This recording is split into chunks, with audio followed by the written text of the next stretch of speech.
GENI is starting to enable a lot of interesting and exciting research. You saw 2 demos from Stanford University, but you also saw other 7 demos, and almost all of those demos worked flawlessly. And so that speaks very highly of how GENI is starting to enable a lot of interesting and exciting research. Now researchers can come and bring their ideas to GENI and are able to prototype and experiment with those ideas at scale with some realism that was not possible before. So for example, you saw that Nikhil started with the thesis that load balancing is nothing but clever routing on behalf of the application, and as a result, you do not need separate and expensive load balancing infrastructure. Today, he was able to demonstrate how one can use GENI's nationwide network in order to build a large distributed load balancer.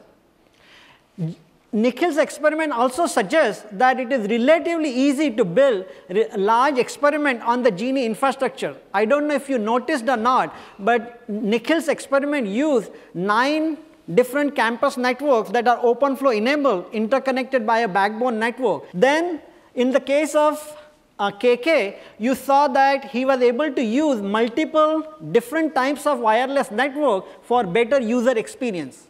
Okay? And as he explained, on one hand we complain that there is a problem with the wireless coverage. On one hand we complain about lack of wireless capacity.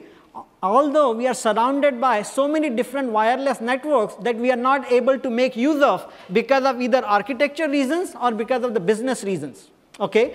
And so KK was able to demonstrate in the context of GENI on Stanford campus how we can make use of both Wi-Fi networks as well as cellular WiMAX network in order to stream even high quality video for better user experience. Okay? So now as more and more students are getting exposed to GENI, what we are finding out is that students are coming up with ideas that we could never think of. Not only that, they are able to quickly prototype and experiment at scale that is not possible without GENI as well. Okay? And remember that this is just the beginning. The GENI infrastructure has come together only in last few weeks, if I can say that.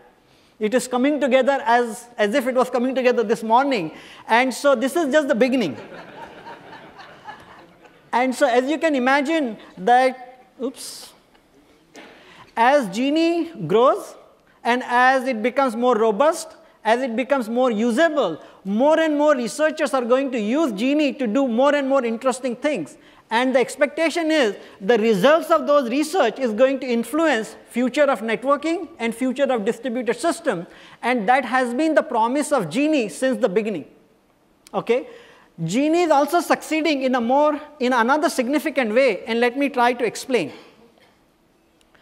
If you look under the hood of GENI in a simple way, you will see that there is a sliceable and programmable computing substrate, and then there is a sliceable and programmable OpenFlow networking substrate. So these are the 2 substrates that kind of make up GENI today in a dominant way. There are other substrates as well.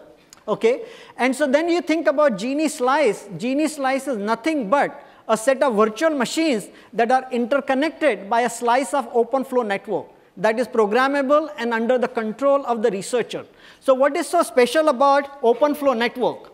Okay? So what OpenFlow network does is to separate data from the control plane and allows the control plane to build and construct a unified logical map of the network, and it offers the logical map of the network to the applications and services or network services running on top. So if you are a researcher or if you are an experimenter who comes up with an idea or a new network capability that you want to prototype and build, what you have to do is to write a very simple application that essentially manipulates this logical map of the network. That is very simple and easy, and that is why it makes it very easy to build interesting networking capabilities on top of OpenFlow network. And as a result, not only in GENI, but there are now close to 100 organizations around the world that are starting to build, deploy, and experiment with OpenFlow networks.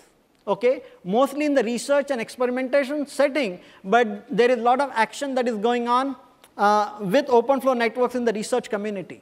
Not only that, now there are a number of large providers of data centers and network providers that are starting to seriously pursue OpenFlow as a way to build their future infrastructures. These include Google, Facebook, Verizon, Level 3, Deutsche Telekom, and the list goes on and on. So these are the people who build largest network infrastructures, and now they are saying they want to build their infrastructure using OpenFlow going forward. And the reason is that they believe OpenFlow is going to help them reduce CapEx and OpEx, but more importantly, it is going to get them control of the infrastructure, and on top of that, they can accelerate the innovation, and they can bring new networking capabilities to the marketplace. And as a result of that, clearly there are a number of vendors now that are starting to support OpenFlow into their products. And so far, they are supporting these for research and experimentation, but you should expect during the coming year, a number of them are going to announce products that will be OpenFlow enabled as well. And when you look at all of this, you cannot stop but think that OpenFlow is likely to have a huge impact on future of networking, how the networking infrastructures are built, and the practice of networking. Okay? And so that is a big deal if you think about it. If started with a research idea, and that is now likely to have a huge impact on the future of networking. And that is also a big deal for GENI to have enabled OpenFlow and to have made it happen. So let me stop with two takeaways. The first takeaway is GENI is starting to enable a lot of interesting research, and this is just the beginning, a lot more to come. And the second takeaway is that GENI helped create OpenFlow mostly for research and experimentation, but at this point it is becoming more and more clear that OpenFlow is going to have a huge impact on the future of networking and how future network infrastructures are built, and that is a big accomplishment for GENI as well. Of course, both GENI and OpenFlow have some growing up to do, and we hope that over the coming years, both of them can grow together, and that is what we are looking forward to. Thank you.